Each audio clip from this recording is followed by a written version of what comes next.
Wa salatu wa salam ala rasulillahi sallallahu alayhi wa sallam.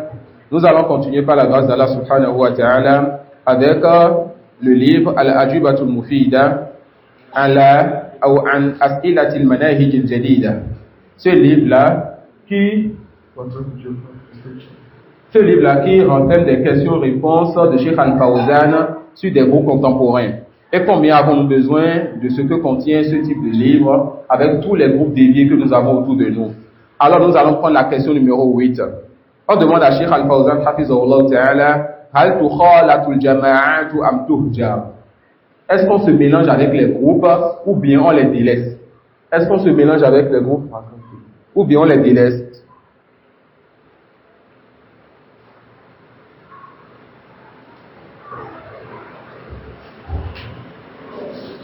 فأجاب رحمه الله تعالى فقال المخالطة إذا كان القصد منها دعوته ممن عنده علم وبصيرة إلى التمسك بالسنة وترك الخطأ فهذا طيب. Le cheikh dit se mélanger avec les autres groupes, s'asseoir avec les autres groupes, si c'est avec l'intention de les appeler donc à la vérité, attention. Il a mis une première condition. On s'assoit avec un groupe innové avec l'intention d'appeler ce groupe à la vérité. Deuxième condition, que s'asseye avec eux celui-là qui a la science et la clairvoyance. Celui-là doit connaître leurs ambiguïtés et connaître les preuves et comment réfuter ces ambiguïtés. La personne doit avoir la science et la clairvoyance. Et Ibn Abbas a eu à s'asseoir avec les Khawarij après avoir eu, parce qu'il a eu plutôt la science et la clairvoyance de leurs ambiguïtés, il sait comment les répondre. Il s'est assis avec les Khawarij pour les appeler donc à délaisser leurs mauvaises croyances. Donc quand le savant a la science des ambiguïtés, comprend les ambiguïtés et comment réfuter les innovateurs, alors on lui dit qu'il peut s'asseoir avec eux pour pouvoir les appeler. Mais ça ne veut pas dire qu'il devient leur ami. Ça ne veut pas dire qu'il devient leur ami. Cette assise est comme le sel dans la sauce. Il s'assoit à certains moments avec eux pour les appeler. Mais il ne faut surtout pas plutôt que les gens pensent que maintenant Cheikh marche avec eux, que Cheikh aussi va dans leurs assises, que Cheikh est avec eux. Il faut que ce soit une assise qui ne laisse pas dans le cœur des awam et des étudiants une tasse qui a un élan sur ce groupe. Donc le savant qui connaît les ambiguïtés d'un groupe égaré, aucun mal à ceux qui s'asseyent avec eux pour les appeler, pour débattre avec eux, lever la cause sur eux. Et bien sûr, il ne faut pas que dans cette assise, quelqu'un pense que le cheikh a commencé par s'asseoir avec eux. Ah oui, que Cheikh Abbas aussi s'assoit avec les Téblig, que Cheikh Ali aussi s'assoit avec les Tijani. Ça peut aller. Il ne faut pas qu'on comprenne que le Cheikh a commencé à se mélanger avec eux, à s'asseoir avec eux, et ce qui va dans ce sens. Cheikh Al-Fawzan dit donc que quand les conditions là sont réunies, cela fait partie donc de l'appel à Allah. Et je pense qu'on a déjà compris que le Cheikh ne parle pas encore de nous ici. Combien parmi nous maîtrisent déjà les ambiguïtés et les déviations de groupe innové, même les tébligs.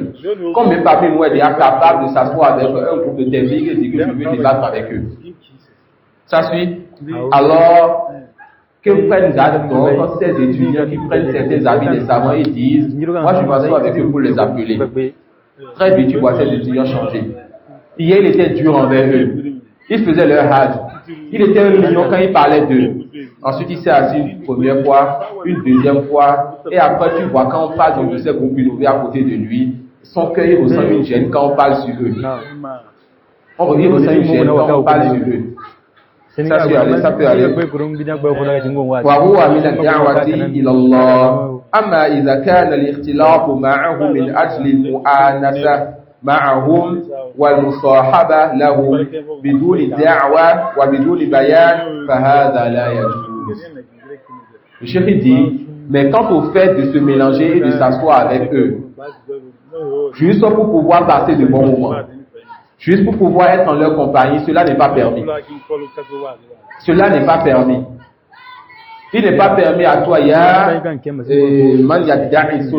toi qui prétends faire partie des gens de la sunna, que tu ailles donc dans une assise où les innovateurs sont regroupés. Et dans cette assise, tu n'as pas l'intention de dire leur mal, d'expliquer ce sur quoi ils sont, bien sûr avec la sagesse et la bonne manière. Tu ne vas pas t'asseoir au milieu de commencer par les insulter, dire que vous êtes des égarés. Non, la science, ce n'est pas être vulgaire, mais c'est de montrer les ambiguïtés et de les appeler à la vérité. Et s'ils refusent alors que tu as été clair et explicite, tu te désavoues d'eux même devant eux. Tu te désavoues d'eux même devant eux.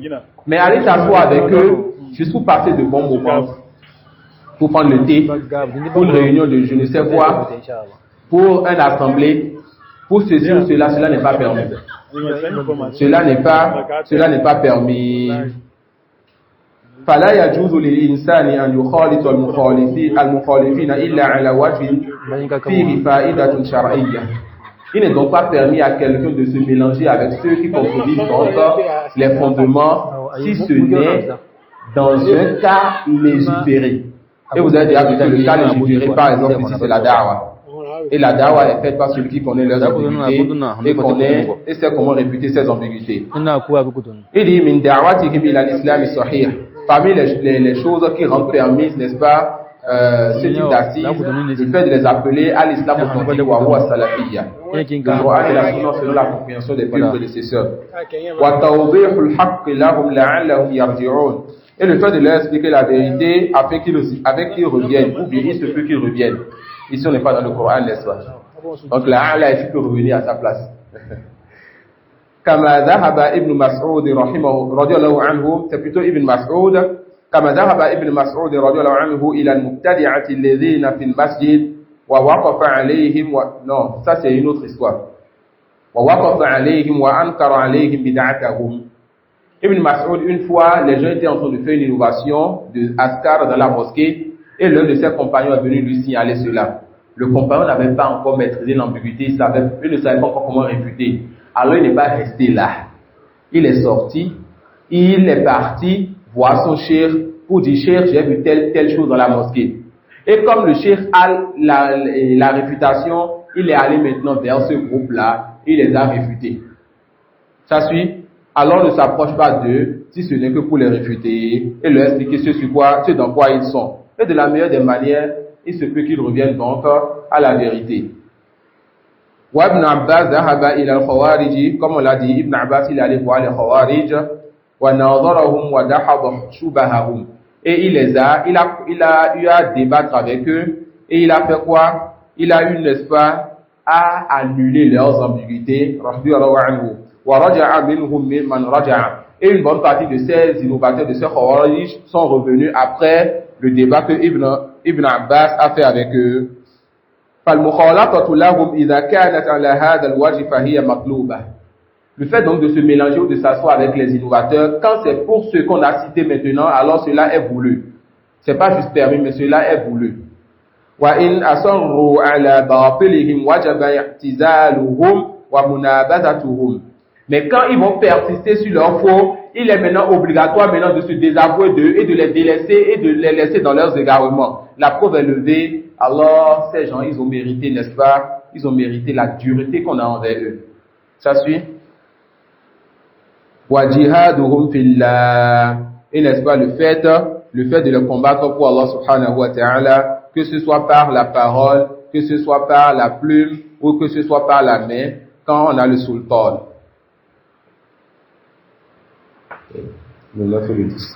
La question suivante, on dit à Cheikh Hafizahullah, هل هناك بأس في التحذير من هذه الفرق المخالفة لمنهج أهل السنة والجماعة? Est-ce qu'il y a un mal à mettre en garde contre ces groupes-là qui contredisent le groupe des gens de la Sunna? Est-ce qu'il y a un mal à mettre en garde? Tout à l'heure, ce qu'on a vu, c'est le fait de ne pas se mélanger avec eux. Ici, le cheikh, la question va plus loin. Est-ce qu'il y a un mal à se mettre en garde contre eux? قال رحمه الله نحن نحذر من المخالفين عموما. Nous nous mettons en garde contre ceux qui contredisent donc nos fondements de façon générale. Nous mettons en garde contre ceux qui contredisent les fondements de façon de façon générale. Wa hadha da'bu salaf. Hadha da'bu salaf. La yaskutun bal yunkiruna ala man yaskut. Nos vieux prédécesseurs ne se taisaient pas sur le faux. Plutôt, ils réprimandaient celui qui se tait. Le faux doit être corrigé. Et les gens du faux doivent être dévoilés. Et celui qui se tait et qui dit ne parlez pas, cette personne, on le réprimande et on va donc réprimander et gronder cette personne. Ça suit? Le faux, on ne se tait pas sur le faux. Abadan. Il dit donc, نحن نحذر من المخالفين عموما ونقول نلزم طريق أهل السنة والجماعة. Et nous dirons aux gens, il est obligatoire pour vous de suivre la voie des gens de la sunna. Obligatoire. Vous n'avez pas le choix. Il est obligatoire de suivre le chemin des gens de la sunna. وَنَتْرُكُ مَنْ خَالَفَ أَهْلَ السُنَّةِ وَالْجَمَاعَةِ. Et nous délaissons celui qui contredit les gens de la sunna. Nous rendons obligatoire aux gens de suivre le chemin des gens de la sunna. Et nous délaissons ceux qui contredisent les gens de la sunna et du groupe. سواء كانت مخالفته كبيرة أو صغيرة. Que la personne nous contredise, que la contradiction de cette personne soit grande ou petite. Nous corrigeons le mal, nous appelons et rendons obligatoire de suivre notre voie et nous délaissons plutôt ceux qui contredisent et persistent dans leurs égarements.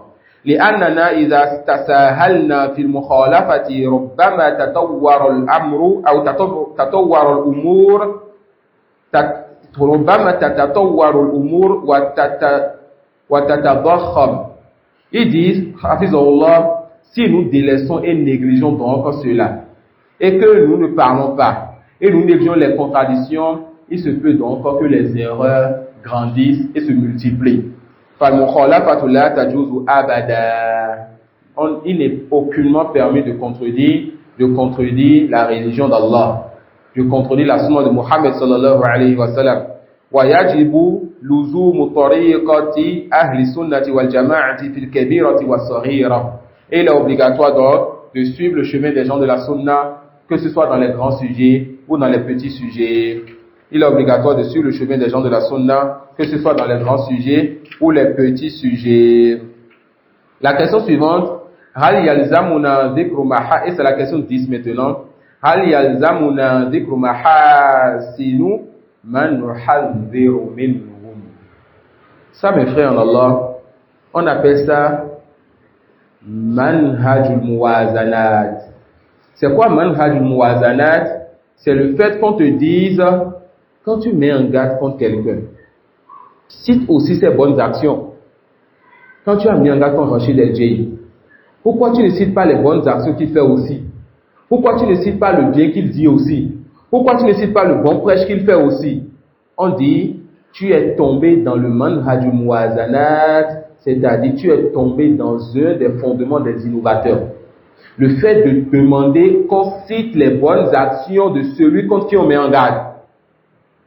On ne va pas dire que cela n'est pas obligatoire, cela n'est pas permis. Il n'est pas permis de citer les bonnes actions quand on met en garde contre quelqu'un. Cheikh Al-Fawzan, on le dit donc. Est-ce qu'on a l'obligation de citer les bonnes actions de celui contre qui on met en garde? فَأَجَابَ إِذَا ذَكَرْتَ مَحَاسِنَهُ فَمَعْنَاهُ أَنْتَ دَعَوْتَ لِاتِّبَاعِهِمْ. Subhanallah. Le cheikh te dit, si tu cites donc ces bonnes actions, c'est comme si tu appelles les gens à le suivre. Si tu cites ces bonnes actions, c'est comme si quoi? C'est comme si tu appelles les gens à le suivre. إذا ذكرت محاسنه فمعناه أنت دعوت لاتباعهم. Là, il te dit non, tu ne cites pas ces bonnes actions. لا تذكر محاسنهم. Tu ne cites pas ces bonnes actions. Tu ne cites pas ces bonnes actions. Il y a dans le fait de citer les bonnes actions de l'innovateur, le fait d'amener le commun des gens et les awam à aller suivre cet innovateur-là. Car eux, ils vont regarder les bonnes actions et dire que la personne fait de bonnes actions. Pourquoi donc vous voulez être dur envers cette personne? Alors quand on met en garde contre quelqu'un, on ne cite pas ses bonnes actions. Ça suit? Quand on met en garde contre quelqu'un, on ne cite pas ses bonnes actions. Et celui qui vous dit, toi tu mets en garde et tu ne dis jamais ce que la personne fait de bien, fuyez cette personne tout comme vous allez fuir un lion qui est après vous. Celui qui vous dit, toi tu mets en garde, mais pourquoi tu ne cites pas ses bonnes actions, alors fuyez cette personne. Le chéri dit, cite le mal, l'erreur sur lequel ils sont seuls. Cite seulement les erreurs qu'ils ont commis. Le chéri dit, cite seulement les erreurs que les gens ils ont commis. لأنه ليس موكولا إليك أن تزكي وضعهم. On ne t'a pas demandé de faire leur éloge. D'accord? أنت موكول إليك بيان الخطأ الذي عندهم من أجل أن يتوبوا منه. Ce qui te revient à toi, ce qu'on veut de toi, c'est juste expliquer et exposer leurs erreurs afin qu'ils se repentent. D'accord? Ce qu'on veut de toi, c'est d'expliquer leurs erreurs afin qu'ils se repentent. وَمِنْ أَجْلِ أَنْ يَحْذَرَهُمْ غَيْرُهُمْ. Et aussi afin que autres que prennent garde à eux. Toi, tu dois juste citer les erreurs, expliquer les erreurs et les manquements de ces innovateurs afin que les autres musulmans prennent garde à ces innovateurs. وَالْخَطَأُ الَّذِي هُمْ عَلَيْهِ رُبَّمَا يَذْهَبُ بِحَسَنَاتِهِمْ كُلِّهِمْ إِنْ كَانَ كُفْرًا أَوْ شِرْكًا. Et se peut que ce qu'ils ont comme erreur fasse disparaître, n'est-ce pas, tout ce qu'ils avaient fait comme bonne action, si ces bonnes actions étaient du polythéisme ou bien de la mécréance. Et si tu veux, est-ce qu'ils sont sûrs que leurs bonnes actions sont acceptées auprès d'Allah? Mais qu'ils soient quand même certains que leurs mauvaises actions, leurs innovations sont quand même comptées auprès d'Allah. Alors nous délaissons ceux dont nous n'avons pas la certitude et nous essayons de corriger ceux dont nous avons la certitude. Il se peut que les innovations, les erreurs qu'ils ont prennent le dessus donc sur les bonnes actions qu'ils font.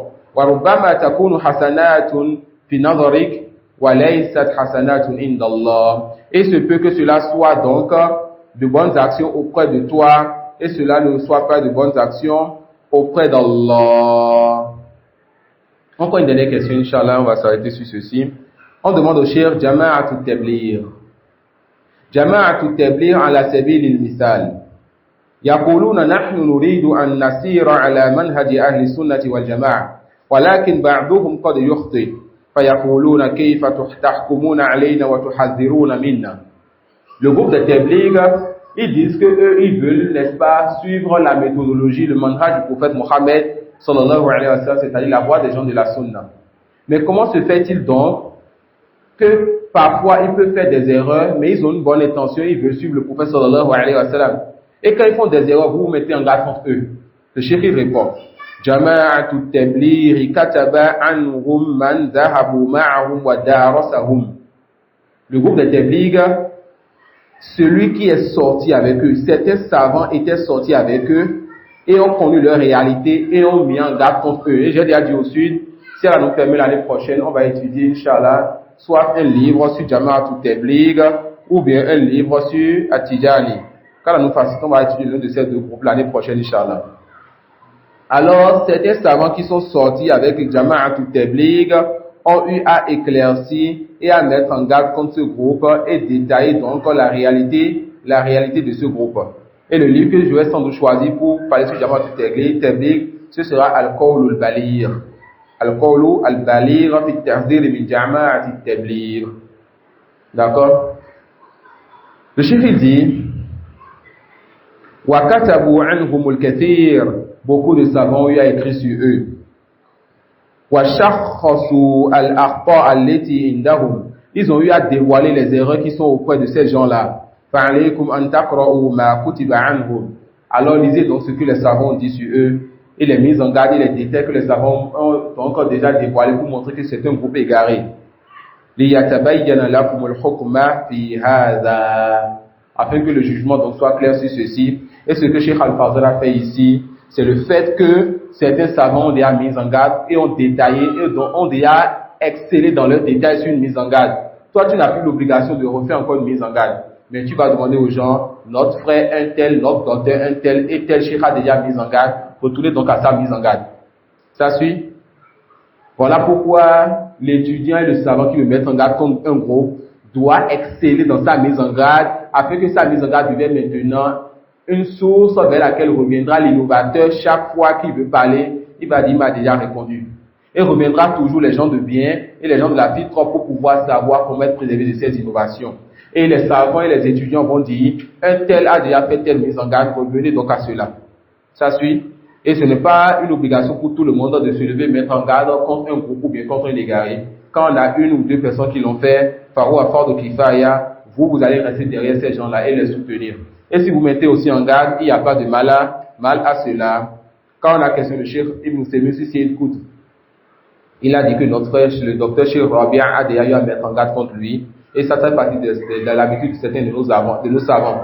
Et quand le cheikh est connu pour le ta'sil, c'est-à-dire enseigner les fondements et éduquer les élèves, on ne lui dit plus que lui, il a un problème dans son manhaj quand on voit qu'il fait peu de mise en garde.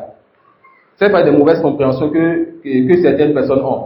Mais le cheikh, il ne fait presque pas de réfutation, ou il ne fait jamais de réfutation. Il réfute dans ses cours si tu prêtes attention.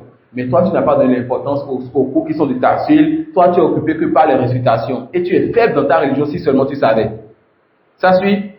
On a des savants qui réfutent autant qu'ils enseignent les fondements. On a des savants qui réfutent plus qu'ils enseignent les fondements. Et on a des savants qui enseignent plus les fondements qu'ils le réfutent. La troisième catégorie, tant qu'ils soutiennent les réfutations des autres et qu'ils ne disent pas que l'autre ne devait pas parler, il n'est pas permis pour toi de dire que ce troisième groupe de savants, ils ont un manquement dans leur manhaj quand ils font peu de réfutation. C'est plutôt celui qui fait beaucoup de réfutation et enseigne peu les fondements, c'est sur lui que le doute peut tomber, car très vite, c'est eux qui amènent des erreurs lorsqu'on les touche sur certains sujets. Fantabihu lihada. Ar-rasir, celui qui est ferme, c'est souvent celui qui enseigne plus. Et le meilleur d'entre eux, c'est celui qui réfute chaque fois que leur réputation est un besoin. Ça suit, mais les gens tournent les choses. Quand ils voient un prédicateur, un étudiant ou un savant faire beaucoup de réputation, c'est lui qui est le Ibn Taymiyyah, c'est lui qui est l'imam Ahmad, c'est lui qui est le grand savant. Et celui qui enseigne beaucoup et qui réfute peu, cette personne, son manhaj, on ne sait pas encore, miskin. C'est cette personne qui a dévoilé qu'il est vraiment sur le manhaj des gens de la sunna, si seulement tu savais. Il t'enseigne les fondements et il est sur les fondements. Tu connais ces détails dans les grands et les petits sujets. Et quand la réputation vient, il réfute une fois en passant. Et quand les autres réfutent, il les soutient. Mais l'autre, tout le temps tu le vois réfuter les mukhalifin. Tout le temps tu le vois réfuter les gens qui sont dans l'égarement. C'est bien. Mais cela n'est pas suffisant. Car ça ne dévoile pas forcément que la personne est ferme sur tous les fondements. Fantabihu lihada. Fantabihu lihada. Donc le cheikh il dit ensuite, Alhamdulillah, louange à Allah. Allahu ahnana an ittiba'i fulanin wa ilan. Allah nous a préservé de suivre un tel et un tel. Yani que ce soit Mohamed Ilyas ou Ahmed Tijani. Les deux derniers sont des Tijani, Mohamed Ilyas avec le Noun et Ahmed Tijani. Et le premier est donc la tête de Tabligh, Mohamed Ilyas avec le Lam. Wa kulluhum dallal. Kulluhum dallu wa dallu. Tous se sont égarés autres qu'eux. Il dit donc, Allah nous a préservé, nous, de suivre un tel et un tel. فَإِنْدَنَا طَرِيقُ أَهْلِ السُّنَّةِ وَالْجَمَاعَةِ نَلْزَمُهُ. Il dit, nous avons donc la voie des gens de la sunna, c'est à ça que nous nous accrochons. وَلَا عَلَيْنَا مِنْ جَمَاعَةِ تَبْلِيغٍ أَوْ غَيْرِ تَبْلِيغٍ. Et nous n'avons rien à faire du groupe des tabligh ou autre que. هَذَا لَسْنَا بِحَاجَةٍ إِلَيْهَا. Nous n'avons aucun besoin envers ce groupe-là. Qu'est-ce qu'il y a donc après la vérité si c'est le faux? Quand tu sais que Ahlus Sunnah c'est eux la vérité, tu sais que tous les autres groupes sont le faux. Tu t'accroches à Ahlus Sunnah et tu te désavoues de tous les autres groupes. Amma haqiqatuhum qad kataba anhum kutiba anhum kitabatun kathira. Mais pour le détail sur leur égarement, il dira quoi? Cheikh Al-Fawzan te dit, quant à leurs égarements et quant à leur réalité, les savants ont déjà beaucoup écrit sur eux. Est-ce qu'on dirait que Cheikh Al-Fawzan est faible dans sa croyance, dans son manhaj? On a vu certaines personnes qui se veulent de la sunna, qui pensent qu'ils sont faibles sur la sunna et qui ont déjà dit cela de certains de nos savants. On les a regardés de haut, on a ri d'eux. Parce que ça montre, vous faites leur faiblesse sur le manhaj. Les frères, certaines personnes vont parler avec force. Et vous allez penser que c'est eux qui défendent la sunna. Mais ils n'ont aucun ta'sil. Ils n'ont aucune fermeté sur la sunna. On les connaît, on marche avec certains d'entre eux, mais à cause du fait qu'ils se veulent de la sunna et ils ne font pas d'erreurs apparentes, on se tait sur leur da'wah. Et on espère qu'ils vont corriger cela, car quand le mois viendra, on n'aura aucune honte à dire qu'un tel parmi les prédicateurs que vous suivez, un tel parmi les frères que vous me voyez marcher avec lui, je me désavoue de lui et il se désavoue de moi à cause de tel fondement. Et ceux qui auront pris le temps d'apprendre leur religion vont comprendre où est la vérité, ne vont pas être embrouillés. Et ceux qui ont perdu le temps, dans qu'il ou à col, c'est dans l'avant dit il y a une fitna. Mais en réalité, il n'y a pas de fitna. Le temps est juste venu de dévoiler certaines personnes de ceux que vous ne connaissez pas encore. Il dit alors, Amma haqiqatuhum faqad kataba anhum kutiba anhum kitabatun kathira. Leur réalité, beaucoup de savants ont écrit sur leur réalité. Utlu ittali'u alayha ta'rifu. Il faut chercher donc à revenir à ces livres, vous allez donc connaître cela. وَالَّذِينَ كَتَبُوا عَنْهُمْ مِمَّنْ ذَهَبَ مَعَهُمْ وَسَافَرُوا مَعَهُمْ وَخَالَفُوهُمْ وَكَتَبُوا عَنْهُمْ عَنْ مَعْرِفَةٍ عَنْ بَيِّنَةٍ. Le chéri dit, et qu'il y a donc parmi les savants qui ont écrit sur eux, des savants qui sont sortis avec eux, des savants qui ont voyagé avec eux, et des savants qui les ont réfutés avec science. Wallahu a'lam, wa subhanaka wa bihamdik, ashhadu an la ilaha illa anta astaghfiruka wa atubu ilayk, wa jazakumullahu khairan. Je pense qu'on va s'excuser pour les questions-réponses. Quand on doit se rendre à la mosquée pour le maghrib, on a une conférence là-bas. Jazakumullahu khairan.